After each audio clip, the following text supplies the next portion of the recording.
Nagsagawa ng routine patrol at anti-criminality operation ng mga tauhan ng Makati City Police Station na ipaalam sa kanila ng hindi pinangalanang tipster ang isang grupong sangkot sa iligal na sugal na Caracruz na nagbudyok sa kanila na tumuloy sa Laperal Compound, Bernardino Street, Barangay Guadalupe Viejo.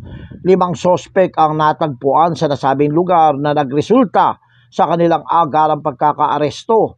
Kinilala naman ni SPD Director Police Brigadier General Kirby Jambrion Quap ang mga sospek na sina Ronnie Saing E. Bermejo, 33 years old, Jason Agbao Ordoña, 18 years old, Edgardo Alcaraz E. Carantia Botibo, 27 years old, Ronaldo Permejo E. Abartes, 58 years old, at itong si Cheryl Ramirez E. Pumunta, 34 years old, na kumpiska sa mga naaresto ang bet money na nagkakahalaga na 1,000 pesos sa iba't ibang denominasyon at 3 pesos naman na ginamit sa Caracruz at hinalugog nga ang mga sospek at nakuha ng mga otoridad ang 5 medium at 7 small heat sealed transparent plastic sachet na naglalaman ng puting crystalline substances na hinihinalang shabu na may tinatayang timbang na